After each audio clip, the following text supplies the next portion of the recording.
ഈ ശങ്കരാചാര്യർ ആകാശഭ്രമണം നടത്തുമ്പോൾ വീണ ഒരു ഭാഗം ഇന്നും അവിടെ ഉണ്ടെന്ന് കേട്ടിട്ടുണ്ട്. ആ കഥയും ആ വീണ ഭാഗം ഇപ്പോഴും അവിടെ കാത്തു സൂക്ഷിച്ചിട്ടുണ്ടോ? ഈ ശങ്കരാചാര്യരും ഗുരുവായൂർ അമ്പലവും തമ്മിൽ അഭേദ്യമായ ബന്ധമുണ്ട്. എന്താ കാരണം എന്ന് വെച്ചാൽ, ശങ്കരാചാര്യർ ശരിക്കും പറഞ്ഞാൽ ശിവൻ്റെ അംശമാണ് എന്ന് പറയും. അപ്പോൾ പണ്ട് കാലത്തുള്ളൊരു ധാരണ തന്നെ ശിവൻ്റെ അംശമുള്ള വൈഷ്ണവരും ഗുരുവായൂരപ്പൻ്റെ ശൈവ വൈഷ്ണവ ആയിട്ട് ലഹള കടന്ന് നടന്ന കാലങ്ങളൊക്കെ പണ്ടുണ്ടായിരുന്നു. അപ്പം ശങ്കരാചാര്യ ശൈവ അംശമായത് കാരണം വൈഷ്ണവ അംശത്തിന് അത്ര ഗൗനിച്ചില്ല എന്നൊരു ചെറിയൊരു ഇത് പറയലുണ്ട്. അത് എത്രത്തോളം നമുക്കൊന്നും പറയാൻ പറ്റില്ല, എന്നാലും അങ്ങനെ അദ്ദേഹം ആകാശമാർഗം പോവാണ്. അപ്പോൾ ഗുരുവായൂർ അമ്പലത്തിൻ്റെ മുകളിൽ കൂടി പോകുമ്പോൾ ഗുരുവായൂരപ്പനെ ഗൗനിച്ചില്ല എന്ന് പറയുമ്പോൾ ഇത് ഗുരുവായൂരപ്പനെ മനസ്സിലാക്കി ആ ശങ്കരാചാര്യരുടെ അഹന്ത ഒന്ന് ശമിപ്പിക്കാൻ വേണ്ടിയിട്ട് ഒന്ന് ഭഗവാൻ കണ്ണടച്ചു എന്ന് പറയുന്നു. ആ സമയത്ത് ശങ്കരാചാര്യർ ആകാശത്ത് നിന്ന് നിലത്ത് വീണു എന്ന് പറയുന്നു. ഈ നിലത്ത് വീണത് ഏകദേശം ഗുരുവായൂർ അമ്പലത്തിൻ്റെ വടക്കു വശത്താണ്. വടക്കു വശത്ത് ആ വീണ സ്ഥലത്ത് ഇപ്പോൾ ചെറുതായിട്ടൊരു അടയാളപ്പെടുത്തി വെച്ചിട്ടുണ്ട്. ഈ അടയാളത്തിന് നേരെ മുളയ്ക്ക് പിടിച്ചാൽ പണ്ട് കാലത്ത് ഒന്നുമില്ലായിരുന്നില്ല, വാർപ്പാണ്. ഇപ്പോൾ വാർപ്പ് സമയത്ത് ഇതൊന്ന് അടയാളപ്പെടുത്താൻ വേണ്ടിയിട്ട് ചെറുതായിട്ട് വാർപ്പിന് ഒരു ദ്വാരമിട്ടിട്ടുണ്ട്. അങ്ങനെ ശങ്കരാചാര്യർ ഇവിടെ വീണ സമയം ശ്രീ ഗുരുവായൂരപ്പൻ്റെ ശിവേലി നടക്കുന്ന സമയമാണ്. അപ്പോൾ ശങ്കരാചാര്യർ വീണതോടുകൂടി ശിവേലിയുടെ ആ വാദ്യം നിന്നുപോയി. ആ ശങ്കരാചാര്യ വീണ സമയത്ത് അതിനൊന്ന് അനുസ്മരിപ്പിച്ചുകൊണ്ട് ഇപ്പോഴും ആ ശിവേലി അവിടെ എത്തുമ്പോൾ ആ പ്രദക്ഷിണത്തിന് നിൽക്കും, പിന്നെ രണ്ടാമത് തുടങ്ങുകയാണ് ചെയ്യുന്നത്. ഇങ്ങനെ ശങ്കരാചാര്യ വീണതോടുകൂടി ശങ്കരാചാര്യർക്ക് മനസ്സിലായി ഗുരുവായൂരപ്പൻ്റെ മഹത്വം, തൻ്റെ കയ്യിൽ വന്ന കഴിവുകേട്, തൻ്റെ അങ്ങനെ ഭഗവാൻ ശങ്കരാചാര്യർക്ക് മനസ്സിലായി. ശങ്കരാചാര്യ ഒരു മണ്ഡലക്കാലം മുഴുവൻ ഗുരുവായൂരപ്പൻ്റെ അടുത്തിരുന്ന് ഭജിച്ച് ഗുരുവായൂരപ്പൻ്റെ പൂജാതി കാര്യങ്ങളെല്ലാം ചിട്ടപ്പെടുത്തി എന്നാണ് പറയുന്നത്. ഇന്നും ആ ശങ്കരാചാര്യ ചിട്ടപ്പെടുത്തിയ പൂജാതി കാര്യങ്ങളാണ് ഇപ്പോഴും നടന്നുകൊണ്ടിരിക്കുന്നത്. അതിൽ അണുകിട മാറ്റം വന്നിട്ടില്ല. അന്ന് ശങ്കരാചാര്യൻ നിശ്ചയിച്ച രാവിലെ ഈ 3 മണിക്ക് നട തുറക്കണമെന്നല്ല, പൂജകൾ 5 പൂജ 21 പൂജ അങ്ങനെയൊക്കെ ഉള്ളൊരു വിധാനം അത് ശങ്കരാചാര്യർ നടത്തിയതാണ്. അതിന് യാതൊരു മാറ്റമില്ലാണ്ട് ഇന്നും ഗുരുവായൂർ ക്ഷേത്രത്തിൽ നടക്കുന്നുണ്ട്. സാധാരണ നിലയ്ക്ക് 3 ശിവേലി 5 പൂജ, ഉദയാസ്തമന പൂജ ഉണ്ടെങ്കിൽ 21 പൂജ, അങ്ങനെയുള്ള ഒരു ചിട്ടവട്ടങ്ങൾ ഉണ്ടാക്കിയത് ഈ ശങ്കരാചാര്യരാണ്. അപ്പോൾ അതുകൊണ്ട് ശങ്കരാചാര്യരും ഗുരുവായൂർ അമ്പലവും തമ്മിൽ നല്ല ബന്ധമുണ്ട്. കണ്ണന് കണ്ണിമാങ്ങാച്ചാറും തൈരും അങ്ങനെ 3-4 മറ്റേ ആഹാരപ്രിയം ഉണ്ടെന്ന് കേട്ടിട്ടുണ്ട്. കണ്ണിമാങ്ങ അച്ചാറെന്നല്ല ഏട്ടാ, ഉപ്പുമാങ്ങയാണ്.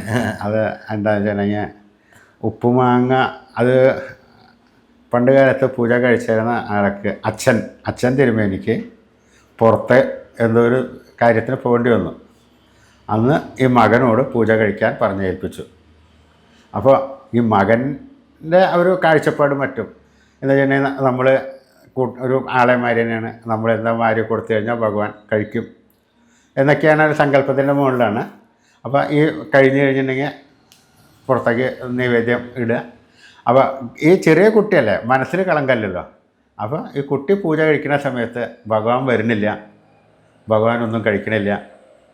അപ്പോൾ ഈ കുട്ടിക്ക് തോന്നുന്നു എൻ്റെ മന്ത്രം പഴച്ചോ, ഞാൻ പറഞ്ഞാൽ കേൾക്കണില്ലല്ലോ, അച്ഛൻ വന്നാൽ അച്ഛൻ കഴിക്കണുണ്ടല്ലോ, എന്താണ് എന്നൊക്കെ വിചാരിച്ച് കുട്ടിക്ക് ഭയങ്കര വിഷമമായി. ഇനിയിപ്പോൾ തൈരില്ലാഞ്ഞിട്ടാണോ ഉപ്പുമാങ്ങ ഇല്ലാഞ്ഞിട്ടാണോ എന്നൊക്കെ ചോദിച്ച് ഉപ്പുമാങ്ങ ഇരുന്നിട്ട് തൊട്ടടുത്തുള്ള ഒരു ക്ഷാരത്തിൽ നിന്ന് ഉപ്പുമാങ്ങ വാങ്ങി കൊണ്ടു കൊടുത്തു എന്നൊക്കെയാണ് കഥകൾ പറയണത്. അത് കഴിഞ്ഞ് ശരിക്കും പറഞ്ഞാൽ ഭഗവാൻ വന്നു ഭക്ഷണം കഴിച്ചു. ഒക്കെ ഭക്ഷണം കഴിച്ച് കഴിഞ്ഞിട്ട് നട തുറന്ന് പ്രത്യേകം ഭക്ഷണമൊന്നുമില്ല. അപ്പോൾ അടിയന്തരക്കാർ ഭാര്യമാരും മറ്റവർക്ക് ഈ ഭക്ഷണം കൊണ്ടുപോയിട്ടാണ് വീട്ടിൽ കഴിക്കണത്.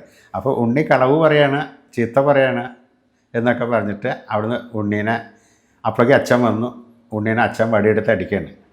ഉണ്ണി നീ എന്തിനാണ് കള്ളം പറയണത്? അപ്പോൾ ഉണ്ണി പറയുന്നുണ്ട്, കണ്ണാ ഇതാ കണ്ടില്ലേ അച്ഛൻ എന്നെ അടിക്കണം, നീയല്ലേ കഴിച്ചത് എന്ന് പറയുന്ന സമയത്ത് അവിടുന്ന് ഒരു അശരീരി വന്നു. ഇത് ഞാൻ തന്നെ കഴിച്ചതാണ്, ഉണ്ണി കഴിച്ചതല്ല എന്ന് പറഞ്ഞപ്പോൾ ഇവർക്ക് എല്ലാവർക്കും പശ്ചാത്തലമായി. ഇത്രയും ഞങ്ങൾ പൂജിക്കണം, ഞങ്ങൾ മന്ത്രം ചെല്ലണം, ഞങ്ങൾക്കൊന്നും ഭഗവാനെ കാണാൻ പറ്റിയില്ലല്ലോ, ഒന്നുമില്ലാത്ത ചെറിയ ഉണ്ണിക്കിനെ കാണാൻ പറ്റിയല്ലോ. അപ്പോൾ ഈ കാര്യമായിട്ടുള്ള ഭഗവാനിലുള്ള സ്നേഹം, ഭഗവാനിലുള്ള ഒരു അർപ്പണം, അതാണ് ഭഗവാൻ നോക്കണത്. അല്ല കുറേ സ്വർണ്ണമായിട്ടോ വെള്ളിയായിട്ടോ മറ്റേതോ ഒന്നുമല്ല എന്നാണ്. ആ സ്നേഹത്തോടു കൂടി ഭഗവാനെ വിളിക്കുക, സ്നേഹത്തോടു കൂടി ഭഗവാനോട് പറയുക, അങ്ങനെയൊക്കെ ചെയ്യുമ്പോൾ ഉള്ള ഒരു ചെറിയൊരു കഥയാണത്. അതും ഭഗവാനിക്ക് ഭക്തിയിൽ കൂടി നമ്മളെ കൊണ്ടെത്തിക്കുക എന്നുള്ളതാണ് ഉദ്ദേശം. ഇത് ഈ ഉപ്പുമാങ്ങ ഇപ്പോഴും കൊല്ലത്തിലൊരു ദിവസം ഇവിടെ വഴിപാട് നടക്കണമെന്ന് വെച്ചിട്ടുണ്ടെങ്കിൽ തൊട്ടടുത്തുള്ള ക്ഷാരസ്യാർ ഉണ്ടാക്കണത്. ഈ മാങ്ങകൾ വന്നു തുടങ്ങിയ കാരണം അപ്പോൾ ഈ സമയത്തൊക്കെ മാങ്ങ ഉണ്ടാവും. അത് ഉപ്പുമാങ്ങയായിട്ട് ഭരണിയിലൊക്കെ ഇട്ട് അടച്ചിട്ടുണ്ടാവും. ഏകദേശം ഒരു ആഗസ്റ്റ് സെപ്റ്റംബർ മാസത്തിലാണ് ആ ചടങ്ങ് വരുന്നത്. ആ സമയത്ത് ഭഗവാനെ കൊണ്ടുവന്ന സാധനം. പിന്നെ തൈര് എന്ന് പറഞ്ഞു കഴിഞ്ഞിട്ടുണ്ടെങ്കിൽ തൈര് ഇപ്പോഴും കൊടുക്കുന്ന ഒരു നായന്മാരുടെ അവകാശമാണ്. ഈ രണ്ട് സാധനങ്ങളാണ് ശരിക്കും പറഞ്ഞാൽ പുറമേ നിന്ന് ഭഗവാനെ കൊണ്ടുവന്ന് നിവേദിക്കുന്ന സാധനങ്ങൾ. ഇത് ഈ നായന്മാർക്ക് എന്ന് വെച്ചിട്ടുണ്ടെങ്കിൽ ശരിക്കും പറഞ്ഞാൽ ടിപ്പുവിൻ്റെ പടയോട്ടക്കാലത്ത് ഗുരുവായൂരപ്പൻ്റെ വിഗ്രഹം അമ്പലപ്പുഴയിൽ പോയി. അപ്പോൾ ഒരു പുഴയിൽ ഇട്ടു എന്നാണ് പറയണത്. ആ പുഴയിൽ അടുത്ത് മാടം കെട്ടിയിട്ട് അതിന് സൂക്ഷിച്ച് കാവലിരുന്നു ഒരു കുടുംബക്കാരുണ്ട്. ഈ പടയോട്ടും മറ്റതൊക്കെ കഴിഞ്ഞ് നല്ലതായപ്പോൾ ഭഗവാൻ അങ്ങോട്ട് തിരിച്ചു കൊണ്ടുവരുന്ന സമയത്ത് ഭഗവാൻ പോരണില്ല. അപ്പോൾ ഭഗവാൻ നോക്കിയപ്പോൾ പറഞ്ഞു, എന്നെ ഇവിടെ ഇത്ര കാലം കാത്ത് സംരക്ഷിച്ചിരുന്ന കുടുംബക്കാരുണ്ട്, ഇവരെയും കൂടി ഗുരുവായൂർക്ക് കൊണ്ടുവന്നാൽ ഞാൻ പോരുള്ളൂ എന്ന് പറഞ്ഞു. അങ്ങനെ കുടുംബത്തിനെ ഗുരുവായൂർക്ക് കൊണ്ടുവന്നു.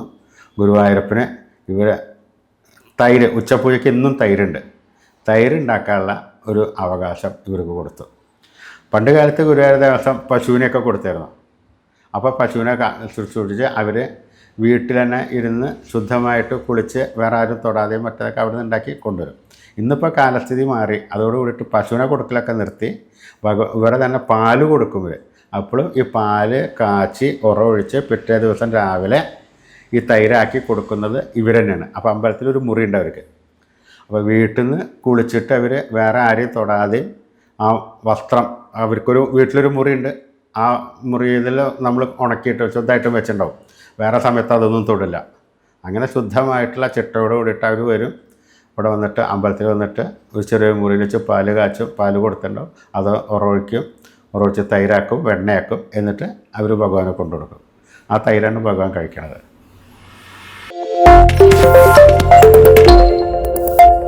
കൂടുതൽ വീഡിയോകൾക്കായി ചാനൽ സബ്സ്ക്രൈബ് ചെയ്യുക, അടുത്തുള്ള ബെൽ ബട്ടണും കൂടി പ്രസ് ചെയ്യുക.